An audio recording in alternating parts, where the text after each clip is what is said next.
BRS party మహిళా MLA మాజీ మంత్రి సబితా ఇంద్రారెడ్డిని అసెంబ్లీ సాక్షిగా సీఎం రేవంత్ రెడ్డి చేసిన వ్యాఖ్యలపై నిరసన తెలుపుతూ సీఎం రేవంత్ రెడ్డి దిష్టి బొమ్మను దహనం చేస్తుండగా స్థానిక పోలీసులు కార్యక్రమం వద్దకు వచ్చి నిరసన చేస్తున్న బీఆర్ఎస్ నాయకులను స్టేషన్కి తరలించి నిర్బంధించారు. ఈ సందర్భంగా మండల పార్టీ అధ్యక్షులు పిట్టల మహేందర్ మాట్లాడుతూ, ఇది ప్రజాపాలన కాదు, రాక్షస పాలన. ప్రజాస్వామ్యబద్ధంగా నిరసన తెలుపుతుంటే అక్రమ అరెస్టులు చేయడం అనైతికం. కాంగ్రెస్ ప్రభుత్వ పాలనా వైఫల్యాలకు నిదర్శనం. సీఎం రేవంత్ రెడ్డి తక్షణమే అక్రమ అరెస్టులను ఆపాలి. ఎమ్మెల్యే సబితా ఇంద్రారెడ్డికి క్షమాపణ చెప్పాలని డిమాండ్ చేశారు.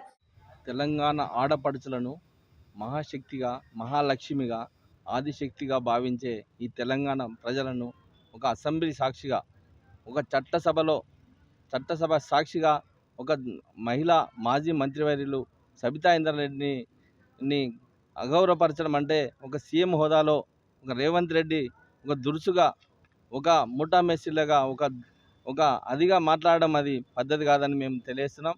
ఎందుకంటే ఒక మహిళా మాజీ మంత్రివర్యులు, వారికి అన్నీ తెలుసు. వాళ్ళు చట్టసభలో ఎట్లా మాట్లాడినో తెలిసి ఉన్న వాళ్ళను అగౌరవపరిచినందుకు మేము మండల పరిషత్ ఇక్కడ ఎల్కదుర్తి మండలంలో బీఆర్ఎస్ పార్టీ తరఫున వారి దిష్టిబొమ్మ దగ్ధం చేసినాం. ఎందుకంటే వారు అనుచిత వ్యాఖ్యలు వెంటనే వెనుకకు తీసుకోవాలని మేము మండల పార్టీ తరఫున డిమాండ్ చేస్తున్నాం. ఎందుకంటే ఒక చట్టసభలో మహిళలకు ఎంత విలువయానో తెలంగాణ తెలంగాణలో ఒక మహిళా శక్తికి ఎంత విలువిస్తామో మనందరికీ తెలుసు. కానీ కాంగ్రెస్ పార్టీ మహాలక్ష్మి అని చెప్పడమే కానీ చేసింది మాత్రం ఎక్కడ లేదు. ఆడ అగౌరవపరిచినంటే తెలంగాణ ఆడపడుచులందరినీ కూడా అగౌరవపరిచినట్టునే భావిస్తున్నాం. ఎందుకంటే ఒక మహిళా శక్తిని అగౌరవపరచడం అనేది ఎక్కడ లేదు.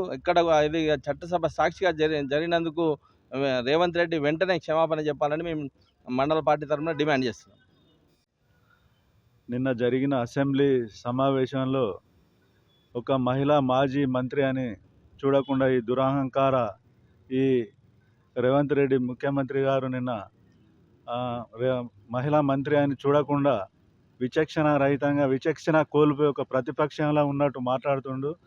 ఈ మహిళా మంత్రి గారు కూడా నిన్న బాగా కౌంటర్ ఇచ్చారు. ఈ ముఖ్యమంత్రి గారికి అసలు ప్రతిపక్షంలో ఉన్నాడా, స్వపక్షంలో ఉన్నాడా ఏం అర్థం కాకుండా మాట్లాడుతాడు. ఈ సందర్భంగా మా ఎల్కదుర్తి మండల కేంద్రంలో మేము ఈరోజు ముఖ్యమంత్రి గారి దిష్టి బొమ్మ దగ్ధం చేయడం జరిగింది. అట్లనే నిరసన కార్యక్రమం చేసినాం.